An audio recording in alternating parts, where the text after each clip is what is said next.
So if you could be here around 9, that would be great. Okay? Well, listen here. Hello, and welcome to 90 Day Fiancé MK. I'm Mr. O, and today, Miss H and I will be discussing Season 3, Episode 2 of The Other Way. In this episode, Alina contemplates hiring an actress, Jenny finds a loophole to stay in India, Ellie's friends have some important concerns, Ari gets some merchandise from Uncle Andro, and Corey and Kenny see their dollars flying from their pocket into the pockets of wedding planners. As always, we'll end with our Students of the Week, Class Dunces and Life Lessons. If you like what you hear, please leave us a 5-star rating and subscribe. And if you listen to Love After Lockup, you should listen to our other podcast, Love After Lockup MK. All right, thanks for listening, stay safe, and enjoy. Hello, Mr. O. Hello, Miss H. How are you? I'm not doing too bad. Yeah, I mean... We're actually recording early because we have Labor Day plans. Yeah, by early, it's really late. But, you know... Yeah, really late for you. We wanted to make sure we didn't do something like accidentally have sex. Because apparently that's a thing that can happen, according to Steven. You can just accidentally have sex. Wait, what? Okay, we'll get to it when we get to it. But he was like, we have to be in different apartments in case, we accidentally have sex. Okay. Well, let's start off with Steven and Alina. So Steven goes to pick up his last paycheck. He says he's good at his job, which, remember, is pest control sales, even though he has a compassion for pests. His boss tries to talk him out of the big move to Turkey because he's concerned that the relationship won't work out. Back in Russia, Alina is doing body art for a photo shoot. We find out that she's studying Chinese and politics. Alina loves Steven and she can't wait to see him. But her family is worried she's leaving home and taking a year off of school. Alina's mom is worried about trusting a stranger with her, especially because he's Mormon. They seem to believe that Mormons do dark things like selling organs and people on the black market.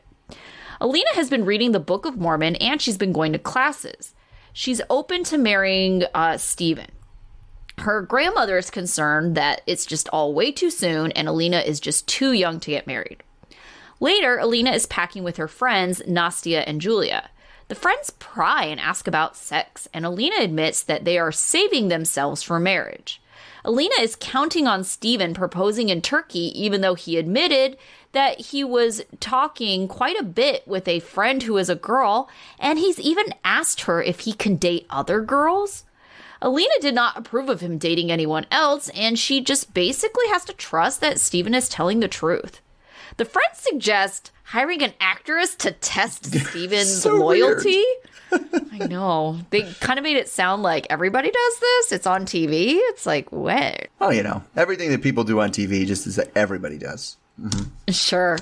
And Alina thinks that that's just sneaky, but she doesn't, say no. Steven later video calls Alina and tells her about their living arrangements in Turkey, which is basically that they're staying in separate apartments. Alina doesn't like this idea, but Steven is worried about cohabitation and how that would look to their bishop, and he's also worried that he'll just randomly slip up and they'll have sex. That's the accidentally part. Yeah, the accidentally part. We find out that Steven is not a virgin, even though Alina thinks he is, and he has had sex in the past. Steven is scared to tell Alina because he feels like she won't trust him anymore. All right, so this is the first we're hearing about Steven trying to date other girls and get Alina's permission about that. I think this might have been a lost in translation thing. Okay. I think it could have been are we exclusively dating, or should I be dating other girls? And she's like, what? No, I'm not giving you permission to date other girls. I could see that being the way it goes. It seems weird. And I don't know, I could definitely see Steven being like, well, are we done? Should I start dating other girls now?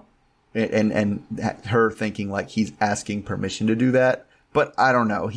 There's some other red flags that come up in that conversation too, for me at least.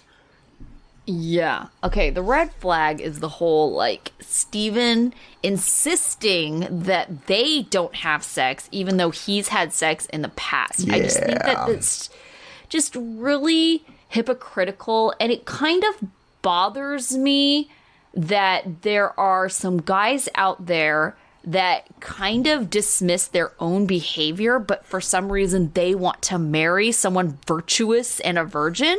Oh, yeah. I'm not saying it's everyone, but there are definitely guys out there. Yeah. Definitely guys out there who are like, just sleeping around with everybody. And it's like, well, I don't want my girl to have slept with too many people. And it's like, well, how many women have you slept with? Come on, man. Right? Yeah. So I don't know. I find it very hypocritical.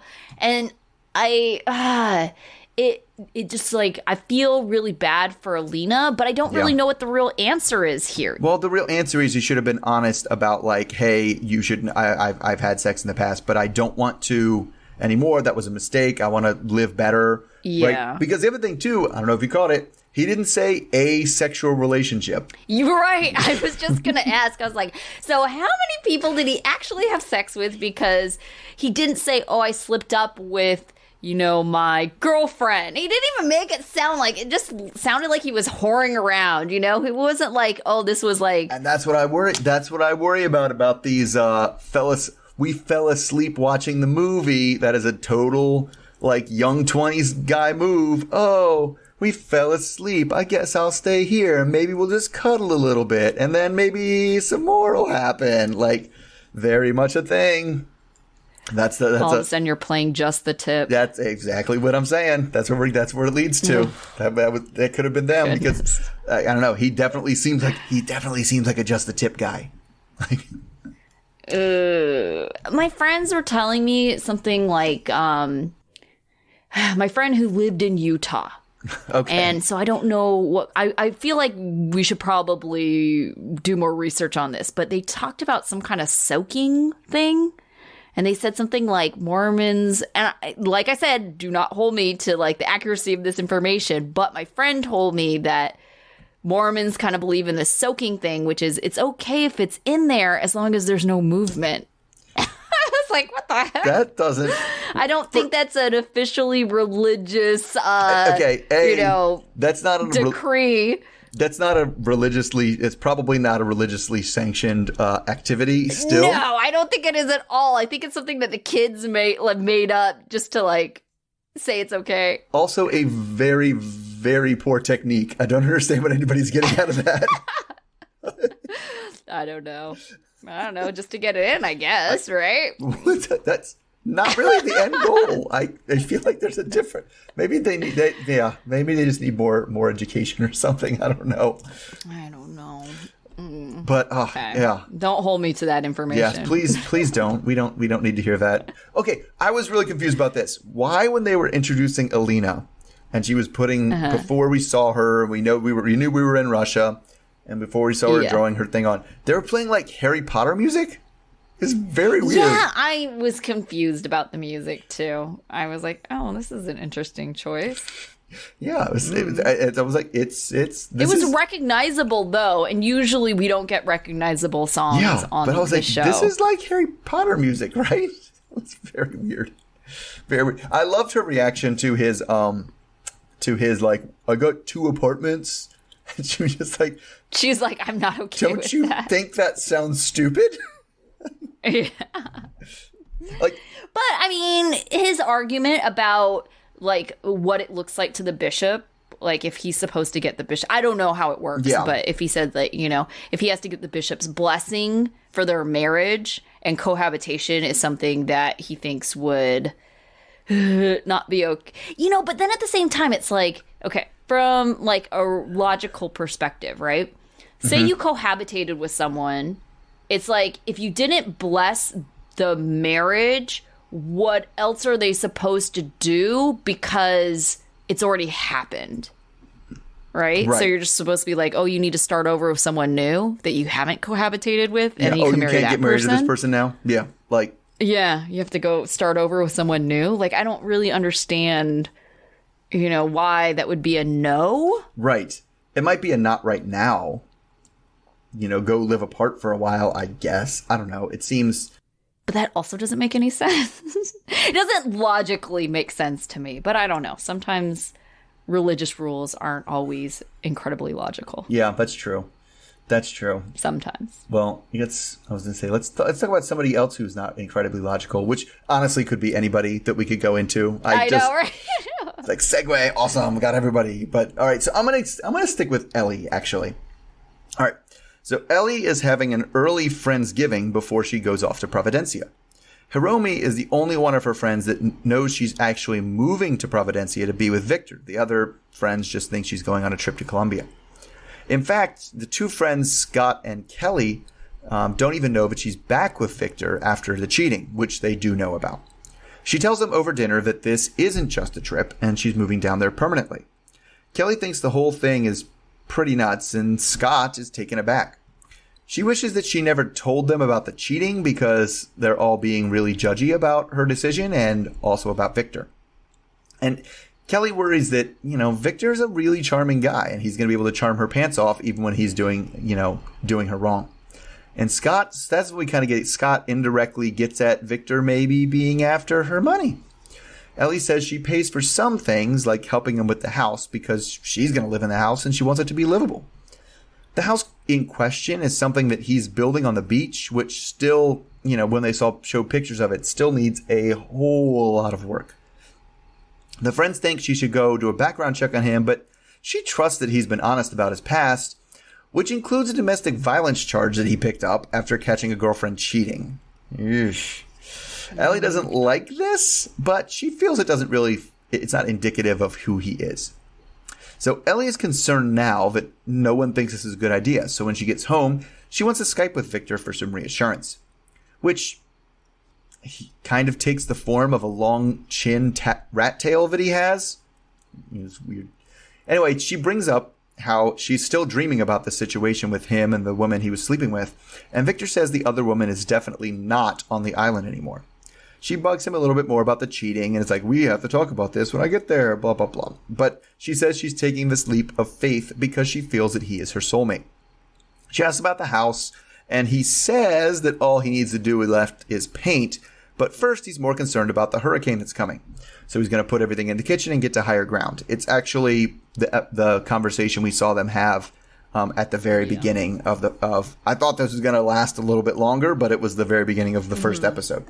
And so we know that hurricane is going to hit and things are going to go from there. But before we get to the hurricane, what in the world is he giving her that she feels like she can trust him? I don't know. Okay, so they did mention on the video that the person that he cheated with is no longer on the island, it sounds like. Yes. So maybe she just thinks, and I think this is like, a common mistake of people that get upset with the other person, right? Mm-hmm. Oh, right, they go, right. oh, Mm-hmm. that other person, you're the reason why he cheated, blah, blah, blah. But the way I kind of see it is if it wasn't that person, just be someone else, right? So the fact that this other person, that she's not on the island, all of a sudden she's just like, oh, well, all the temptation is gone from your life. Now I can trust you. It takes two people to cheat, and one of those people I don't care about. So yeah. And I don't know why she's hung up, but because that's what it is he successfully convinced her, bitch set me up. It was all her. She was the one who made everything happen. Right. And that's. Yeah.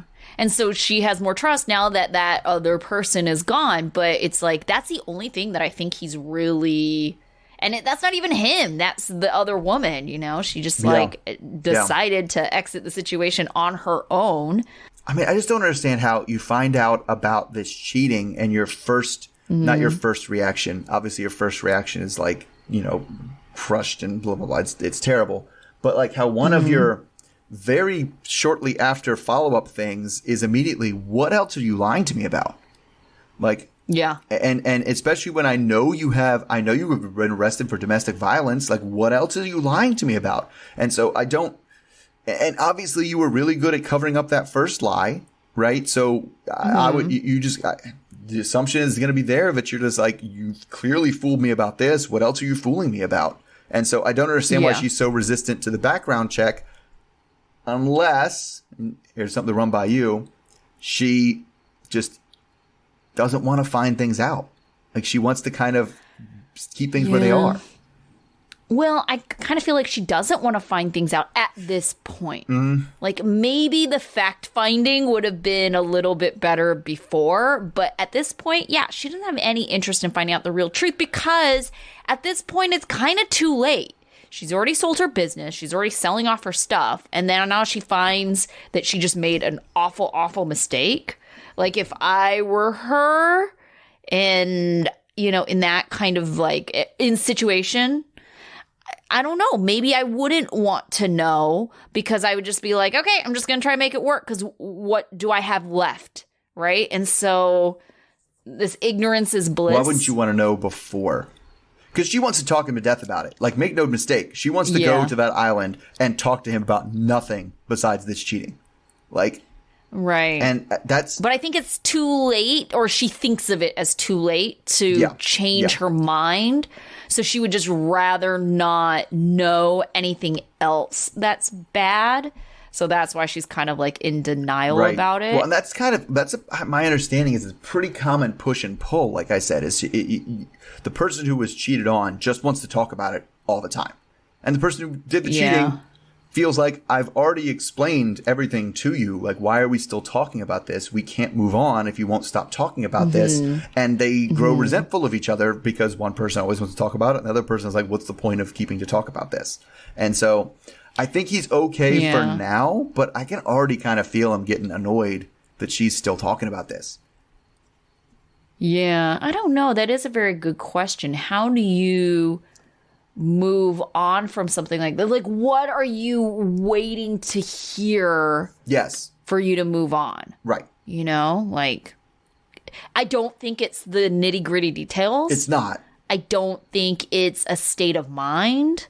I don't think it's what was missing. It's there's no magic words that are going to make it go away. Yeah. Or any additional information that is going to make you feel any better about this. But I think people think that. They think if I just know all the details, then I feel like nothing is being hidden from me. Or if I just knew what this person, why they're better than me. Right. Well, yes. But it's the feeling that you've been lied to. And you're like, no, if we're going to get past this, I have to know it all. There can't be any lies. There can't be anything I don't know. And that isn't the way it works. It really isn't. Like, you have to actually work on building something else rather than staying with what did the hurt. And it's hard. And if you can't do that, then the relationship's done. But, I mean, you can't blame yourself if that happens, because the relationship was done because they cheated on you, not because, you couldn't get over them cheating on you. Right. Okay, let's move on to Kenny and Armando. So we get to see Kenny and Armando and their daughter, Hannah. Kenny is trying to help Armando with his Spanish. Wait. Other way around. Armando is trying to help Kenny with his Spanish. By quizzing him with flashcards. They do a recap of the first season, including Armando coming out to his family, Kenny moving there, Kenny proposing to Armando, Armando trying to break the news to his family. And now they're just starting to do some wedding planning. Armando is making a vision board with Hannah for the wedding. Kenny is asking Armando how many people he wants to invite, and Armando wants to invite 100 people just on his side. We also find out that Armando's dad might not even know that they're engaged. So they continue wedding planning, and Armando is turning into a bridezilla with wanting to have kind of extravagant things like fireworks. They're working with Hugo and Carlos, these gay wedding planners. Kenny is starting to get nervous about the size and scope of the wedding as they're talking to Hugo and Carlos. He's also concerned about vendors not wanting to provide services to a gay couple. Carlos admits that there have been issues in the past, but ultimately, he says, money talks. Kenny says he would rather not even deal with those vendors who have issues with them in the first place. All right, so Do you think that Armando is turning into Bridezilla? I mean, Armando has visions. Like he yes, they're on his vision board, which needs to be a vision wall soon enough. Yes, a vision wall. Here's the other thing, though. Armando has had a wedding before. I think it's unclear. I don't think Kenny's ever had a wedding before, but Armando was married to a woman. That's true. So it's not like he hasn't had wedding planning or planned a wedding before. That's true.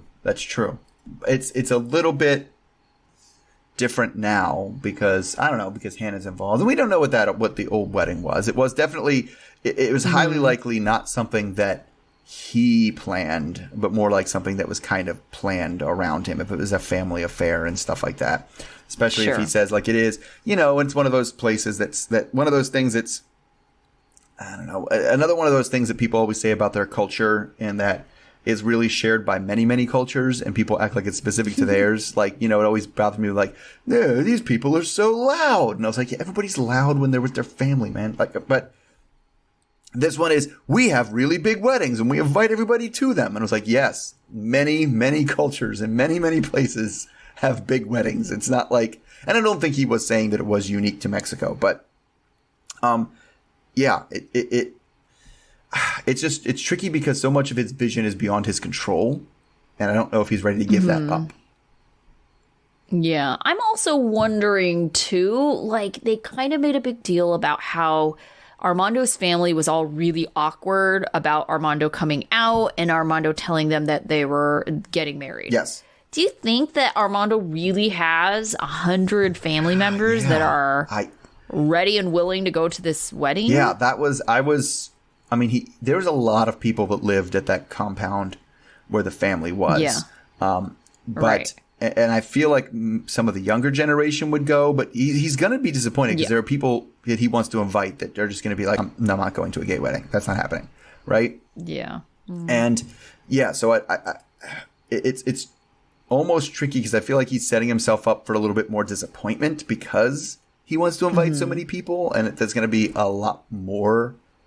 Hopefully it's not, but it could be a lot more rejection than he's hoping to get from the whole thing. But people are weird about their weddings and their guest list, especially the number of guests, and they're very much like drawing hard lines, not based on like the responses, but based on these are the people I have to invite, and sometimes it's a lot bigger than my list. Let's put it that way. Yeah.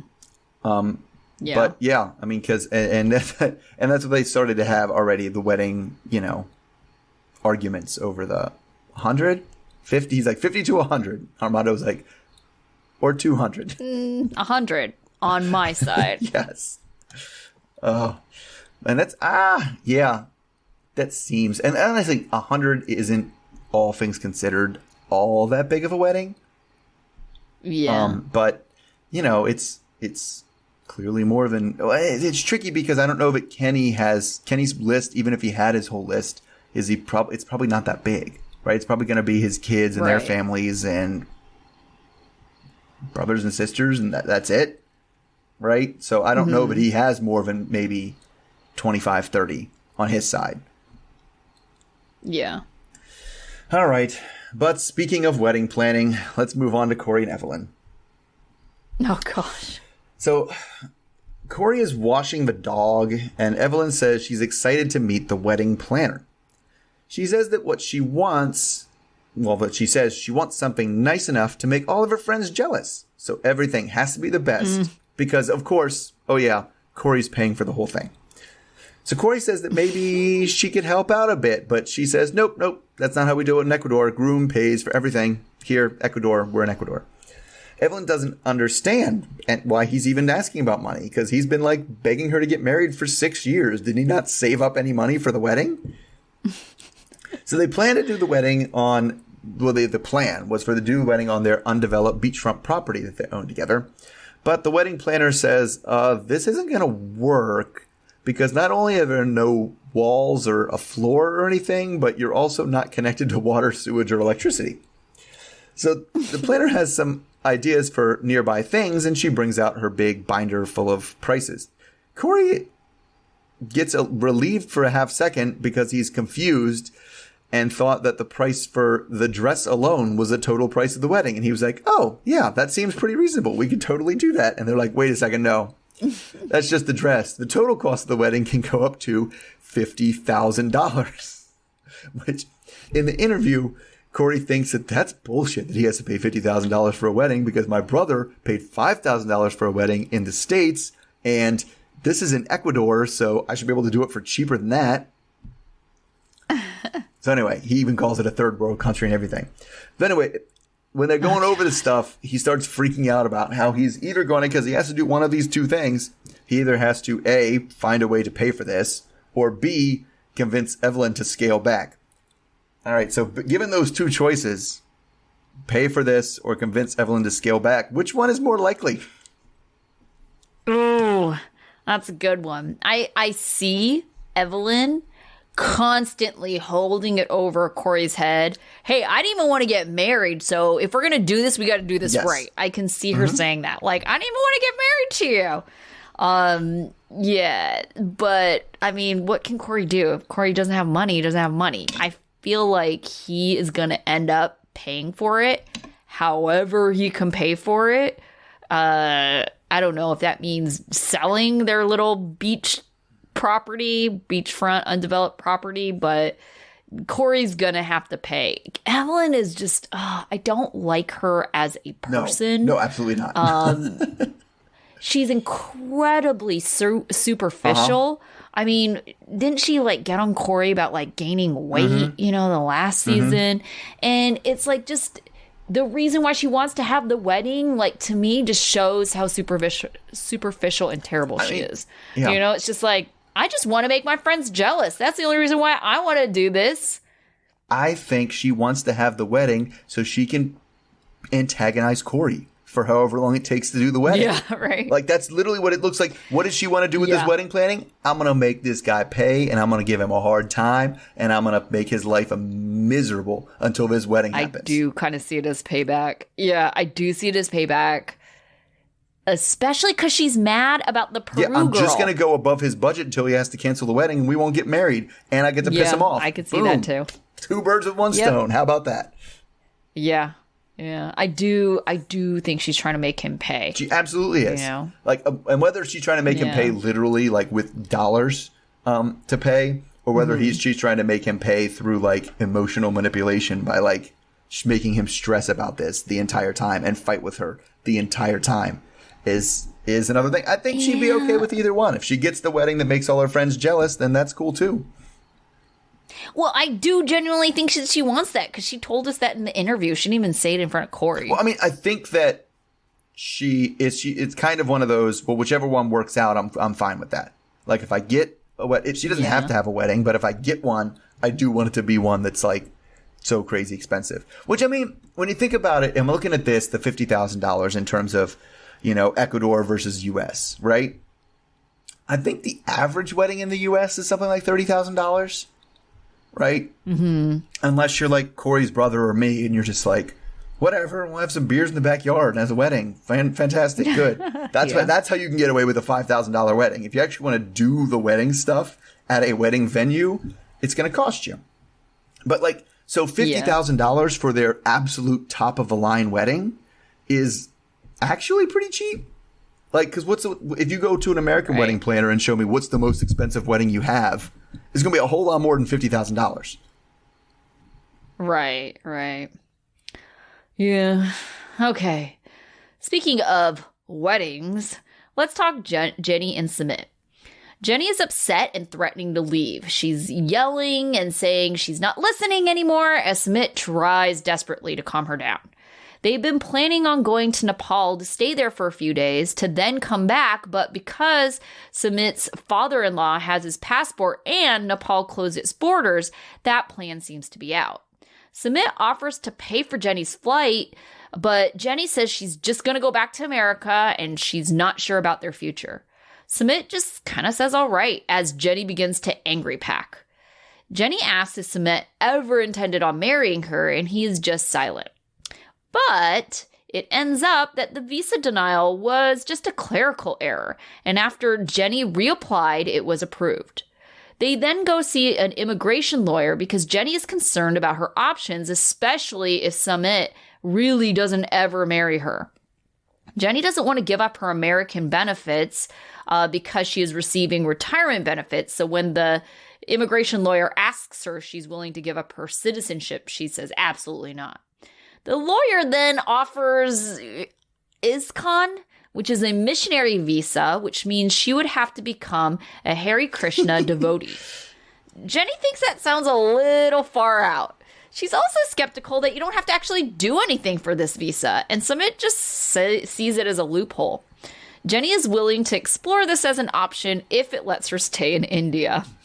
All right. So what do you think she actually has to do with this Hare Krishna visa? I don't believe it. I cracked up when they said it, when they were like, you have to become a Hare Krishna. Yeah. I was like, to keep this. And I was like, okay, that's comical, right? That's funny when they did it, and I laughed. But like the more I think about it, I was like, I don't think this is right. I think this is kind of a ginned up, like, production thing to get her to go, as we see next week, to the Hare Krishna temple and have to do like the prayers, the mantras and stuff. Okay, so that was my first thought. Like, doesn't the church kind of have to claim you? You can't just say, oh, I'm part of the Hare Krishna group and I'm going to get a visa. It's like, I think you would have to have some kind of church membership, or at least the church needs to know that you're there. Yeah.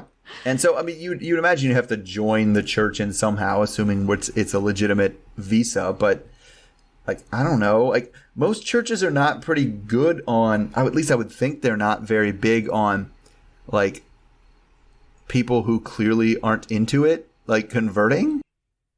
Oh, yeah, just using them for a visa? Like they do, like, there's all kinds of, like, interviews and stuff. Like, I know when people convert to Catholicism, because I'm Catholic, like, it's like a year-long process, and you have to go to all these, like the same classes I had to go to in Catholic high school, and, like, they do a lot of interviews and make you do, like, small group, like Bible study and, like, theological stuff. It's not, you don't just get to be like, yeah, I want to be Catholic now, right? You can baptize me. We're good. All good. Fantastic. Let's go. So, yeah, definitely kind of the same thing. I don't think they're just going to be like, oh, yeah, just sign here and we'll give you your card that lets you stay in the country for free. Because if they had that, then what's the point of having a visa? Like, everybody can just do that then, right? Yeah. Right. It doesn't make any sense. It does seem like a loophole, but a loophole that I feel like is more than what they're saying. They're just basically saying, like, oh yeah, just pretend you're Hare Krishna, and like, yeah. But then why didn't everybody do that? I know, right? And so, like, I don't know. It also seemed like all that. I was actually kind of pissed at the show. All that fighting over, do I get to stay? I'm going to go back to America. We can't go to Nepal, right? And especially the part where it was like, she could still do the visa run, right? And the guy said Bali was open. Like, take a weekend and go to a resort in Bali for a weekend and come back, Jenny. Like, what is this why was this such a big deal? I don't know why she was going all the way back to America. No. Like, it's Bali. Like, I'm sure you have a resort in Bali that will pick you up at the airport, drive you to the resort. You spend 2 days there. They will drive you back to the airport, and you get back on the plane. You don't have to, like, navigate a foreign country or anything like that. Was Nepal even an option, though? Because they said the borders were closed. But they said Bali was. So she just, I think she seems like this. She just doesn't want to do anything on her own. What's I'm like is, like, I feel like, if you could do anything on your own, that is like entry level, rookie level on Madden, traveling on your own, is to go to, like, an all inclusive thing in Bali. Just go and come back, and you're good.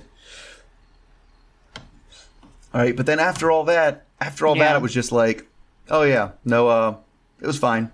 It was just a glitch. I applied for it. It's like, well, we had 2 episodes of this, and it was just like, oh yeah, clerical error. Of her crying and screaming. Yeah. Goodness. All right, so last couple for us is, who is it? Oh, Ari and Biniam. A lot with them. So Ari and Biniam are getting ready to pick up Leandro from quarantine, and Binny is wondering why Ari isn't more covered up.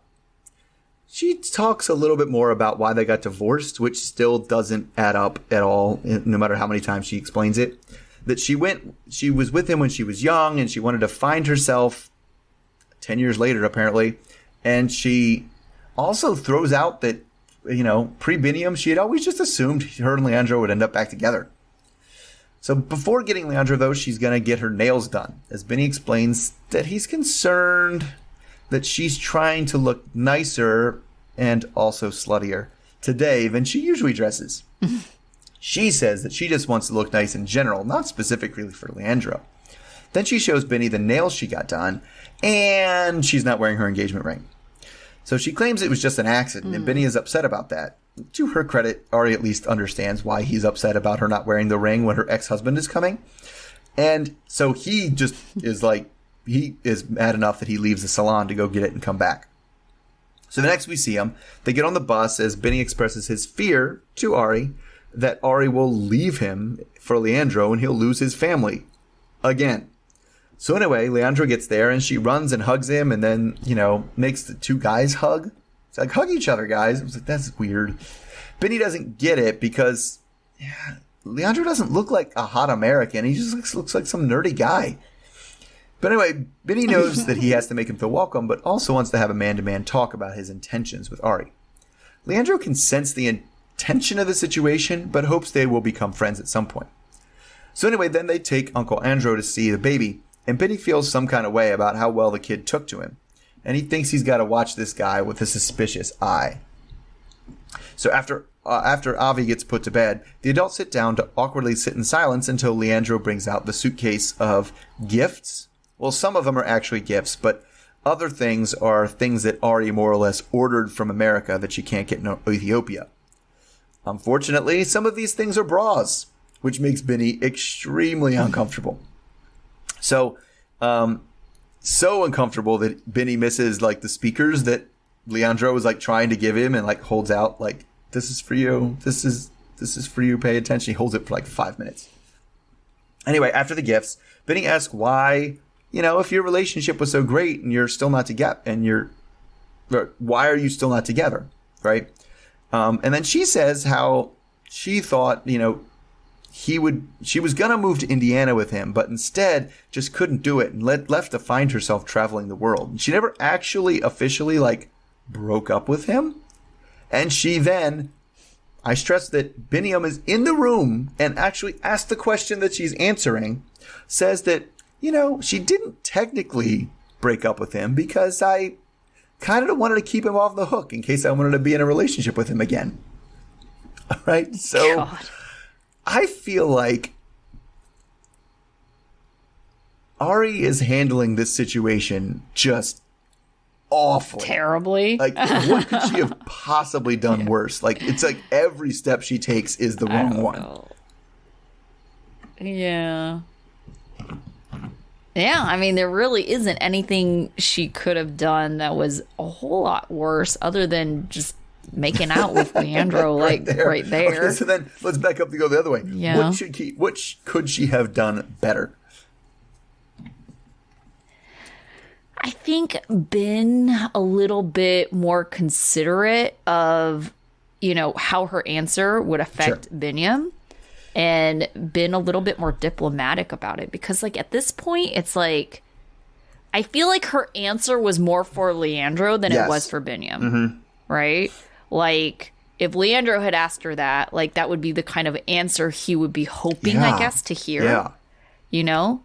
And so, but it's but he didn't ask you that. He didn't ask why you weren't together. In fact, he said he had a girlfriend. He tried to play off the bras oh, well, my girlfriend picked them out. So obviously he's moved on to some extent and she's moved on. So it's so why is she giving an answer that would be for her ex-husband, especially when her current partner is the one who's asking about it? She should have tailored a response for him.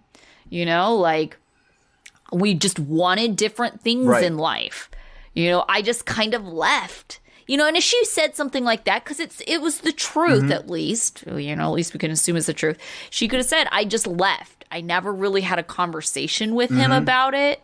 And, how we left things, it just, maybe he felt abandoned and, I didn't think I would have another chance with him, but I was willing to accept that because I wanted these other things. Sure. More. I mean, and I think a lot of it. There you go. That's like a diplomatic answer that doesn't offend anyone and doesn't make Binyam feel like, oh, she was like. Yes. I mean, it was, she basically told him, I was trying to get back with this guy. Until I met you, and it's like, well, that doesn't help all that much. And you're kind of stuck with him because of the whole baby thing. Because I don't know, at least from my perspective, I wonder, just given their situation, is the baby the only reason why she never went back to Leandro? That's a good question, right? And especially because when he held the baby, she said, "Well, you could have had that baby." But you didn't want to. It was like, oh my God. Yeah, I know, right? Everything she said was like, this makes your husband, your partner, feel terrible. And she didn't even handle the bra situation well. That was one that she needed to handle ahead of time, in my opinion. She needed to be like, hey, Leandro's coming. I'm going to have him bring some stuff for America.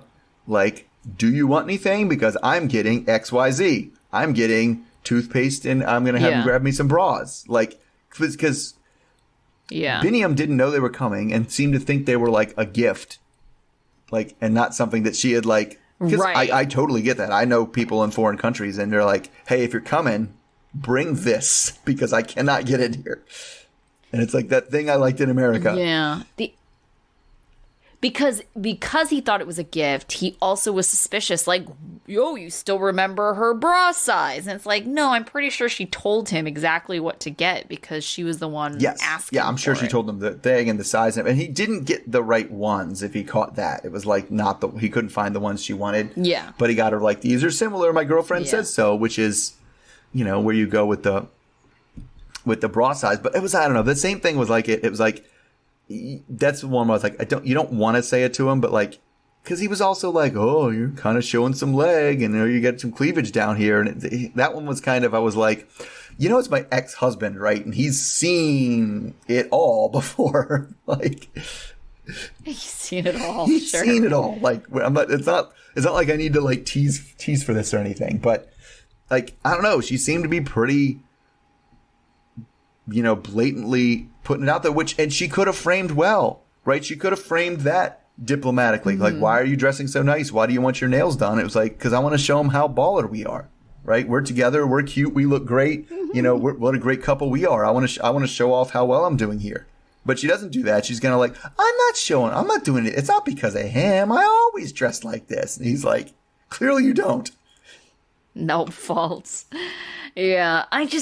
She made the statement oh, well, Leandro's always going to be in our lives. And it's kind of why? Why do you have the right to say or do that? You left him.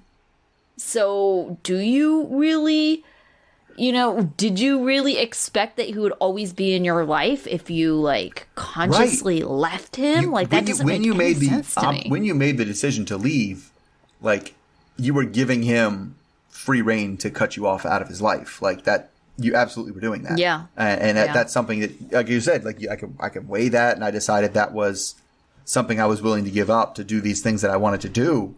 But but then I feel once he came back and once he stayed in her life, she was well, he's here for good now. But it's always going to look it just seems like he's sticking at, to me, it seems let alone what more suspicious, more jealous Binyam thinks, he's just backup husband. Yeah. Yeah. Oh, and I felt really bad for Binyam too, because I think he also felt really self-conscious about her ring. And he said that he bought it for $1. Oh, yeah. What kind of ring can you get for $1? It looked like there was some kind of stone in there. It could have been a completely fake diamond, a nothing, costume jewelry almost, right? And whatever. It's definitely not the actual ring is obviously not less important than the meaning behind the ring and like what you did and what it means to you. So I get that, but I also get being self-conscious when your partner's rich American PhD, having a partner. Oh, I think you're assuming he was a in lot. a PhD program and his mask said Indiana University on it. Yeah, no. But I mean, like, that doesn't mean he's rich. In fact, I think the opposite. He's probably super poor. Oh, no, but people in academia are not rich. I mean, compared to Biniam, all Americans are rich. Oh, okay, sure. At least in his head. Well, and then the other thing, too, is... Right. And the other thing, too, is they said that they got married when she was, like, 19. So I doubt he's getting her some super nice ring back when they were, like, 19-year-olds. I doubt that, too. But it just... kind of like, well, that's the best ring you can get her now, whereas he feel like he could probably get her a better ring than that one now. Yeah, I just feel bad for the guy. It's a terrible situation that she is not like alleviating it all. Like she's making it worse with everything she says. Definitely. All right. So we saw all the couples this week. So who was your student of the week? When they show up, it's always easy to give it to Kenny or Armando because they're always the good guys. But in terms of for this week, I'm actually going to go with Kenny because he wanted the smaller wedding. I'm an advocate of smaller weddings.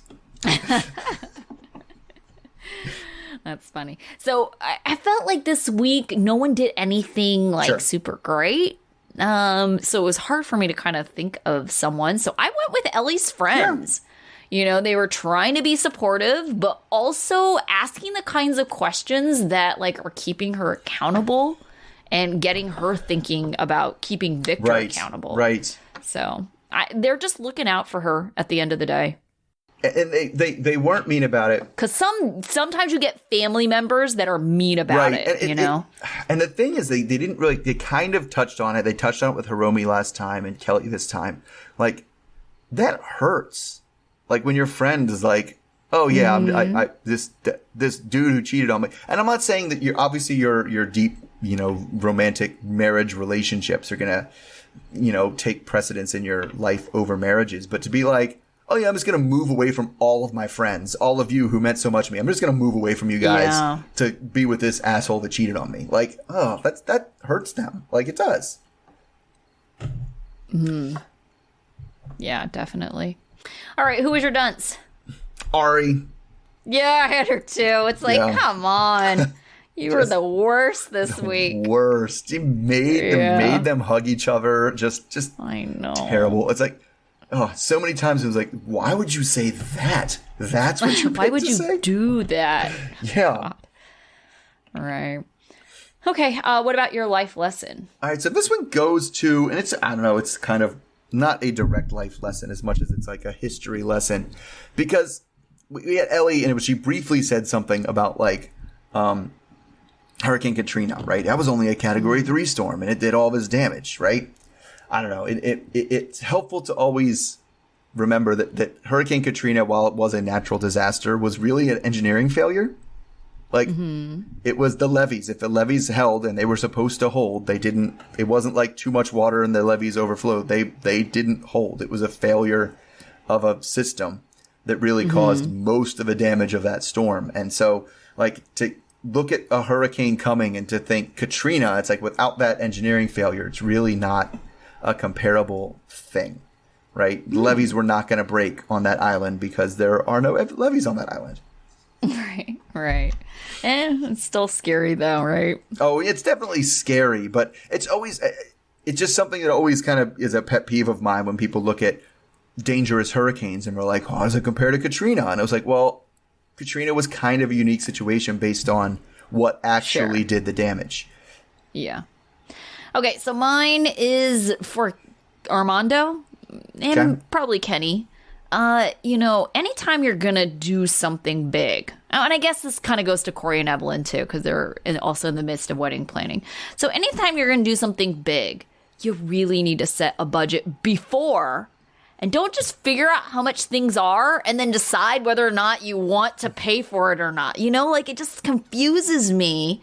These people who just go in there and they're just like, how much is this? How much is this? How much is this? And then depending on what they find out, they're like, okay, we can afford that or can't afford that. It's like, did you have a budget or something in mind, like, going into this? It's a little bit tricky. That is a little bit tricky because, you know, if you're cheapo like me, you'll go into it and be like, oh, a wedding? What? That should be like, what, $10,000? And then you end up with, like, everybody's like, no, you can't do anything. You have to have some sort of scale as to what this generally costs before you, like, make your budget. And I think that's part of the problem too, is sometimes people are just like, well, that's just how much weddings cost. Like, you know, and it's like, but if you can't afford it, you can't afford it. Right. And like, what are you doing? Yeah. And believe me, I'm always one for, you can just skip that whole wedding thing. Like I said, I'm a, you know, beers in the backyard, like, kind of wedding guy. That's fine with me. So I know. The older I get, the more I'm kind of like, meh, I don't need any of that. All right. So that leaves us off. We'll be back again next week with more of this crew. Did we see anything interesting in the preview? I don't know that we did. No. I'm wondering if we're going to see Ellie actually go out to Providenciales, because she said that she's like, I need to find him. So she was just all gung-ho about going, but I don't know if that's just her saying that. Right. I hope Steven, you know, confesses to Alina. That might be something. Yeah, well, we should see them together. So that'll be something. Because where you have the few groups where we're like, yeah, we need to see some people together now. Like, our new groups need to get together. Yeah, to be honest, I kind of feel like the storylines this time around just aren't compelling enough. And I think the real draw for the other way is how much of the country and culture you get to see, which is why Devin and Jihoon was always so much fun. Mm-hmm. You know, you got to see, like, different, like, Korean culture. Like, their wedding was super fun, you know, stuff like that. Totally. And I just feel like we haven't seen much of anything right now. And I'm sure pandemic has something to do with it, but, you know, that's true. Like, that's true. We didn't get the thing. And I was afraid, like, the whole Jenny becomes a Hare Krishna is like, that seems super contrived. Like, it's clearly they're like fourth season on this thing. Like, oh gosh, I know. You know, as much as, you know, we keep seeing them or whatever, I do think there's something, like, kind of pure and genuine about them, because I cannot imagine Jenny acting at all. I think, like, what you see is what you get with her, right? Like, she really just is like that. I think they can put her in contrived situations, but yes, the reactions you get out of her are her real reactions. Oh, yeah. Yes. Yeah, definitely. All right, so we'll be back next week then. Uh-huh. Until then. All right, take care, everybody. Okay, bye. All right, bye.